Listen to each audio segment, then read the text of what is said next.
At this point, if you're living in a census area where the unemployment rate is more than 6%, you have no other option but to go for a high wage LMIA. Your employer needs to pay you above the median. The changes in the LMIA program have come into effect as of September 26th.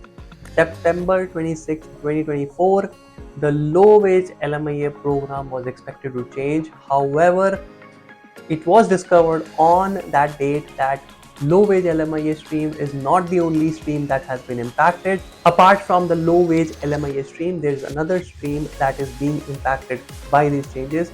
In order to find out what these changes are, how they're going to impact the applicants, and what to do going forward, stay tuned until the end of the video. Welcome back to the channel, guys. My name is Dhruv. I am a regulated Canadian immigration consultant. At our firm Effizient, we assist all prospective immigrants with their immigration to Canada. If you are a prospective immigrant or you're an employer looking to hire workers, looking to fill positions with high skilled worker, you need immigration assistance for hiring workers, here is our contact information. We'll be happy to assist you. Now, if you are an employer who was looking to apply for an LMIA for one of your employees, you wanted to obtain a work permit for an employee, you want to be mindful of these changes because this is heavily going to impact how your application is processed. These are big changes that came into effect on September 26th. Now, before we go into the details of the LMIA changes, let's quickly answer the comment of the week. This comment comes on our video on employer refusing to give an employment reference letter, what to do in this case.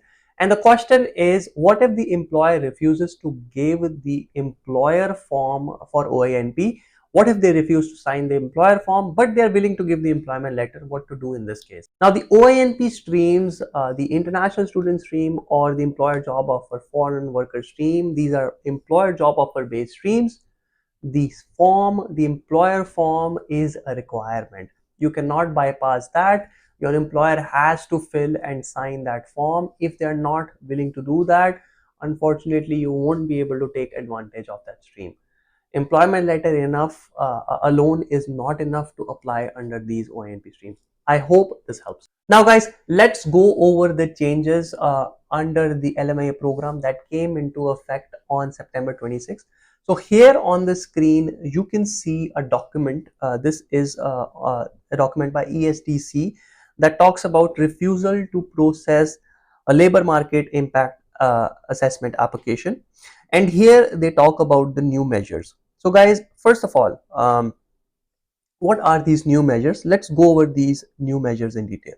Certain LMI applications for low wage positions in census metropolitan areas with an unemployment rate of 6% or higher won't be processed. Now, before we go into the detail of this particular change, let's quickly talk about the different kinds of LMIA streams. So guys, there is a low wage stream, there is a high wage stream, and then there is a PR support stream. The low wage stream is for folks if the job offer salary, the hourly wage is less than the provincial median wage, then the LMIA falls under the low wage stream. If it's higher than that median wage, then it falls under the high wage stream. If you're applying under the peer support stream, depending on again the wage, if it's less than the median, then you have to follow the requirements for the low wage. If it's above the median for that province, then you can follow the requirements for high wage. So this particular restriction of not processing the applications if the unemployment in that census metropolitan area is more than 6% applies to low wage LMIA stream. In some sectors, the current 20% cap on proportion of low wage position is being reduced to 10%. So in most of the cases, before you were allowed to have 20% of your workforce in low wage positions. That means if you had a company size of 10 workers, 10 people, 10 employees, you could have 2 low wage positions.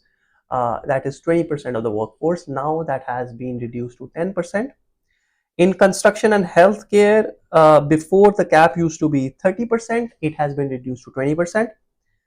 and the maximum employment duration has been reduced from 2 years to 1 year. That means if you are getting an LMIA under the low wage stream, you'll only receive a 1 year work permit. So these are all the changes at a higher level. Now, if the application does not meet these requirements, they will return the application and they will refund the processing fee. They won't process the application. So this again talks about the cap, that is 10% or 20%. So 20% cap is applied if you are in construction, food manufacturing, if you are in a hospital, if you are in nursing and residential care facility, if you are again in healthcare, if again these home childcare providers, persons with disabilities. So all the healthcare and construction positions and manufacturing, food manufacturing positions are the ones where 20% cap would apply. For the rest, it would be 10%. Low wage positions in census metropolitan area with unemployment rate of 6% or higher again would not be processed. And here is a table, guys. So this table showcases the unemployment rate for each of the metropolitan area. So as of September 26, 2024, you can see the unemployment rate. And guys, for most of the cities, this is 6% or above. So Ottawa, Kingston, you talk about Oshawa, Toronto, Hamilton, Kitchener, Waterloo, Guelph, it's all above 6%. Golf actually is less than 6%, but for most of the other is 6% or more. And this table over here would tell you what the census metropolitan unemployment rate is for that particular area. And if it's greater than 6%, then unfortunately low wage stream is not the right one for you. You have to go with some other stream. Now guys, these are the changes that applied to the low wage LMIA stream. Now what came in as a surprise was when there was this announcement, it was made clear that the low wage stream would be impacted. However, there was no mention of the PR supporting LMIA stream or the dual intent stream.